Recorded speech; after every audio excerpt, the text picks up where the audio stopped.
راج گڑھ کے نواب نے حضرت غوث علی شاہ رحمۃ اللہ علیہ کو 2500 روپے بطور نذرانہ پیش کیے۔ بعض ارادت مندوں نے آپ رحمۃ اللہ علیہ سے کہا کہ اس سے مکان تعمیر کروا لیجئے، اور کسی نے مشورہ دیا کہ زمین خرید لیجئے۔ آپ رحمۃ اللہ علیہ نے ایک ہندو فقیر کا قصہ بیان کیا کہ اس نے اپنے 24 گروہ بنائے تھے۔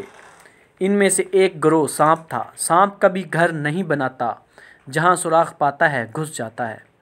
اس کا دوسرا گروہ کتا تھا۔ کتا اپنے مالک کے سوا کسی دروازے پر نہیں جاتا۔ تیسرا گروہ چیل تھی۔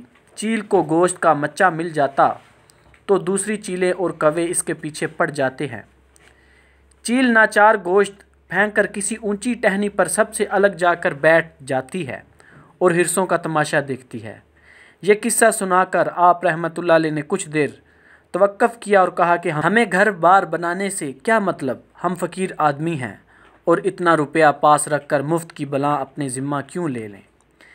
اسے تقسیم کر دو۔ یہی وجہ ہے کہ حضرت غوث علی شاہ رحمۃ اللہ علیہ نے ساری عمر تجرد میں گزار دی اور ہر چیز سے بے نیاز رہے۔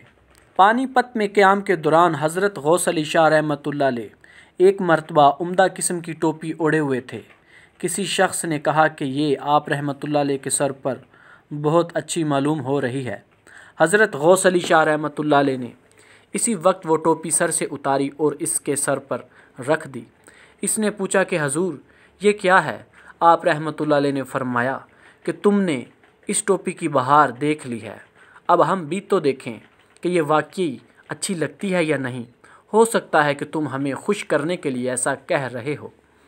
پھر اس کے سر پر ٹوپی کا جائزہ لیتے ہوئے بولے، بے شک یہ تمہارے سر پر بہت اچھی لگ رہی ہے، اس لیے اب اسے تم ہی اوڑھو۔ یہ حضرت غوث علی شاہ رحمۃ اللہ علیہ کی قلندرانہ شان تھی کہ وہ ہر عمدہ چیز لوگوں میں تقسیم کر دیتے تھے۔ اعلیٰ حضرت امام احمد رضا خان بریلوی رحمۃ اللہ علیہ بچپن ہی سے تقویٰ، طہارت، اتباع سنت، پاکیزہ اخلاق اور حسن و سیرت کے اوصاف سے مزین ہو چکے تھے۔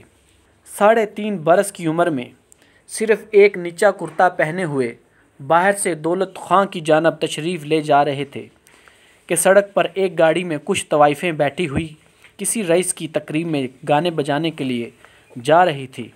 ان کا سامنا ہوتے ہی فوراً آپ رحمۃ اللہ علیہ نے کرتے کا دامن اٹھا کر آنکھوں پر رکھ لیا۔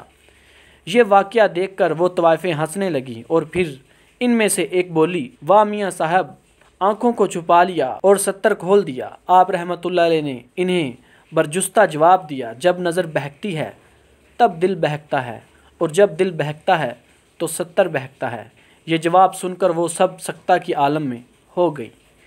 ایک مرتبہ اعلیٰ حضرت امام احمد رضا خان بریلوی رحمۃ اللہ علیہ مسجد میں تشریف فرما تھے۔ اس وقت آپ رحمۃ اللہ علیہ کی عمر مبارک صرف 3.5 سال تھی۔ ایک صاحب تشریف لائے اور انہوں نے آپ رحمۃ اللہ علیہ سے عربی میں گفتگو کی۔ آپ رحمۃ اللہ علیہ نے اجمی ہونے کے باوجود نہایت فصیح و بلیغ عربی زبان میں اس کے ساتھ کلام کیا۔ مسجد میں موجود حاضرین ایک چھوٹے سے اجمی بچے کو اس طرح عربی میں بات کرتے دیکھ کر حیران و پریشان تھے۔ جب کوئی حاجی بیت اللہ شریف کا حج کر کے اعلیٰ حضرت امام احمد رضا خان بریلوی رحمۃ اللہ علیہ کی خدمت میں حاضر ہوتا تو اس سے پہلا سوال یہی کیا کرتے کہ کیا حضور رسول کریم صلی اللہ علیہ وآلہ وسلم کی بارگاہ میں حاضری دی؟ اگر جواب ہاں میں ہوتا تو فوراً اس کے قدم چوم لیتے، اور اگر جواب نہ میں ہوتا تو پھر اس کی جانب بالکل توجہ نہ فرماتے۔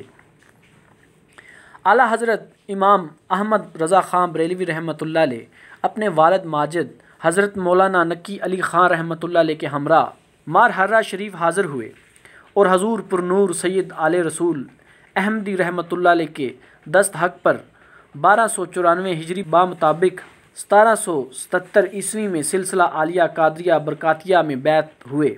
بیعت کے فوراً بعد ہی مرشد پاک نے آپ دونوں حضرات کو خلافت نامہ عطا فرما کر خرقہ مقدسہ سے بھی سرفراز فرمایا۔ حضرت مولانا سید ابو الحسن نوری عرف میاں صاحب رحمۃ اللہ علیہ نے حضرت سید آل رسول رحمۃ اللہ علیہ سے عرض کیا کہ حضور، آپ رحمۃ اللہ علیہ کے یہاں تو طویل با مشقت و مجاہدات و ریاضات کے بعد خلافت و اجازت دی جاتی ہے، تو پھر اس کی کیا وجہ ہے کہ ان دونوں حضرات کو بیعت کرتے ہی خلافت بھی دے دی؟ حضرت سید آل رسول رحمۃ اللہ علیہ نے فرمایا کہ میاں صاحب، اور لوگ زنگ آلودہ اور میلہ کچیلا دل لے کر آتے ہیں۔ اس کی صفائی کے لیے اور پاکیزگی کے لیے مجاہدات و طویل ریاضات شاقہ کی ضرورت پڑتی ہے، اور یہ دونوں حضرات صاف ستھرا اور پاکیزہ دل لے کر ہمارے پاس آئے ہیں۔ ان کو صرف اتصال نسبت کی ضرورت تھی اور وہ مرید ہوتے ہی ان کو حاصل ہو گئی۔ مجھے اس بات کی بہت فکر رہتی تھی کہ جب قیامت کے روز اللہ عز و جل فرمائے گا کہ اے آل رسول تو میرے لیے کیا لایا ہے، تو میں بارگاہ الہی میں کون سی شے پیش کروں گا۔